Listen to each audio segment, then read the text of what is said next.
So now we're going to move on to reflections, which are mirror moments from our listeners. And very faithful Mr. Rob has sent in some reflections. Now, he sent me like 3 different versions or 4 different versions today. So I hope I have the right version here, Rob. I took the last email you sent me, so hopefully this is it. So here we go. This is from Rob. He says, on episode 65 of the podcast, one of the most used words was backpacks.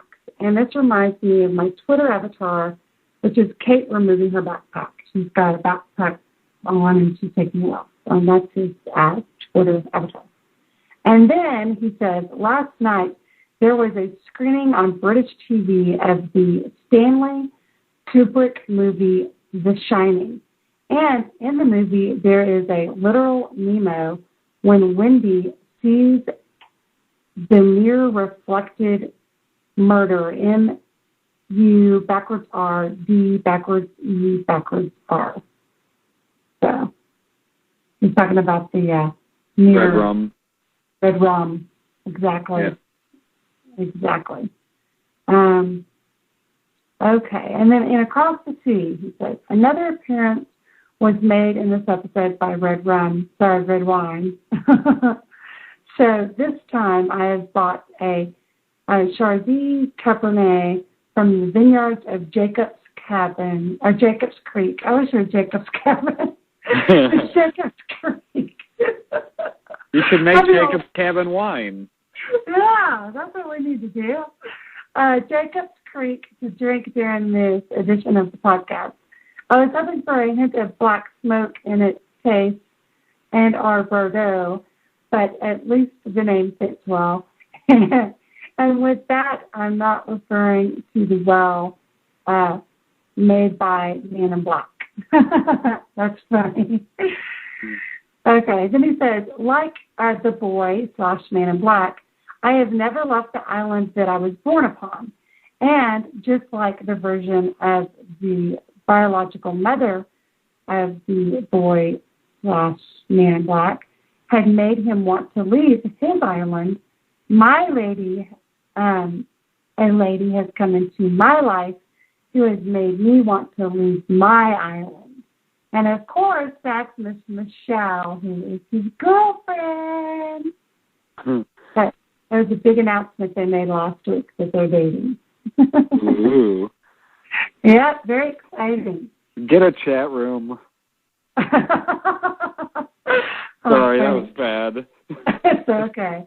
Okay, on the British TV soap opera, I don't know how to pronounce this, something street. I'm going to have to put it in the chat so you can see it, so you can tell me what it is. How do you pronounce that? Coronation. Coronation Street. There is also a character named, oh, so sorry, but he must extinguish the light and the black smoke in order to protect the island. I don't get, it says there's also a character named, but then it says so sorry, but he must extinguish the light. Is his name So Sorry? So he's named So Sorry? And then it says, but he must extinguish the light and the black smoke in order to protect an island. You'll have to tell me, Rob, because I'm confused. Sorry. He said I'll call in for it. Okay. And then the last thing he says is at the end of the episode, Locke made a reference to the Man in Black and his mother being the island's very own Adam and Eve. And the relationship between the Man in Black and Jacob is startlingly reminiscent of the relationship between Cain and Abel, the sons of Adam and Eve. That's really good, Rob. Yeah, you know about Cain and Abel in the Bible, Joel? Yeah. Yeah, Okay. I've heard that story. Yeah, that's a pretty classic story, Cain and Abel's story. So he said he's going to call in from the one mirror moment. So I actually am going to look up the scripture just to see, so we can say where in the Bible Cain and Abel is. I know it's obviously Genesis, but exactly where it's at. We'll just look that up really fast so I can tell people. Okay, we've got Rob on the phone. He's calling long distance from overseas. So, hey, Rob. Hello. Hi. Hope I'm not too slurry because of the red wine. Yeah, I hope so too. Yeah. So explain that one mirror moment about soap opera. Yeah, basically Coronation Street is a soap opera. It's been going for about 50 years now. It's I think it's maybe the longest in the world, longest running soap opera in the world. It just made that in the last few years. And there's a character, there's a whiny character. He's kind of took it up as a catchphrase. He's always saying, "I am so sorry." And there's a moment in the well in Lost in this episode when the mother says, "I am so sorry." Oh, okay.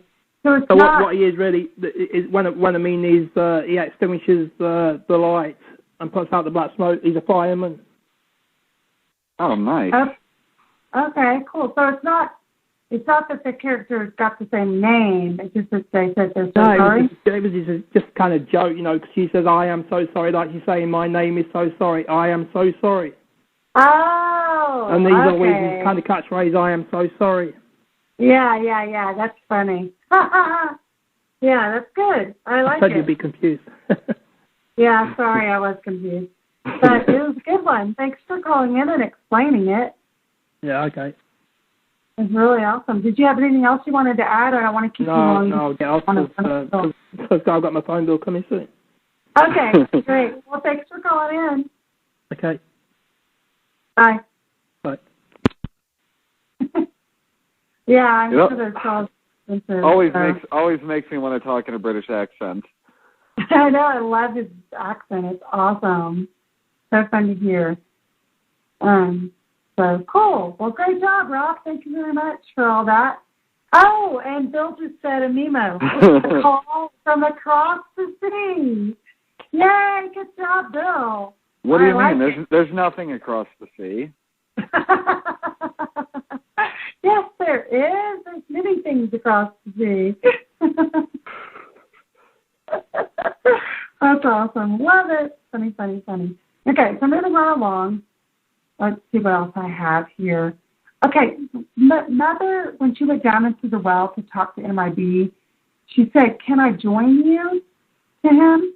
And that seemed very familiar to me, like John had said that to Jack at some point, or vice versa. I just felt like that whole phrase I felt like deja vu, like I remember seeing that in the show before. It's almost like one of those things where you can't enter until the person invites you in, kind of thing. Yeah, like can if you've seen that, if you've seen that in some like shows, I'm sure it's a ghost type thing or something, but where they can't enter the house until you invite them in. Might be vampires or I don't know what I'm talking about, but it just kind of reminds me of that. I don't know. Yeah, maybe. I was thinking more specifically of Lost, but maybe people in the chat, if you guys know what I'm talking about. I feel like it was in the Hatch or something. I feel like, I don't know. I've got a horrible memory, so I could be way off. But I just felt like deja vu in the Hatch, where somebody was in the Hatch and somebody else walked in and said, "Can I join you?" I think this person's right in here that Mr. Echo wanted to join Locke and talk about the missing film. Was that when they were down in the orientation? Yeah. And he said, "Can I join you?" That might have been where that's from, yeah. Okay, good. Thank you, Chris. I've never even seen the Lost Boys movie, so that's crazy because I don't know that at all. Rob is saying vampires in the Lost Boys. The invitation thing is also word for word in the Lost Boys movie, and sure, it must be on YouTube. Oh, wow. Well, cool. About the inviting somebody in. Yeah, exactly. Yeah. So if you find it on YouTube, give us a link, Rob. Okay, so and then Rob put, "I call Lost Mirror Moments to host the most thrilling lost relationship disclosure since Jack and Claire discovered they were siblings." And then he has a little YouTube link to his call. Oh, sorry. Last weekend when he and Michelle revealed that they are boyfriend and girlfriend. So cool stuff. And then he actually tweeted a picture of the Jacobs Creek wine logo that we already talked about. So there's that.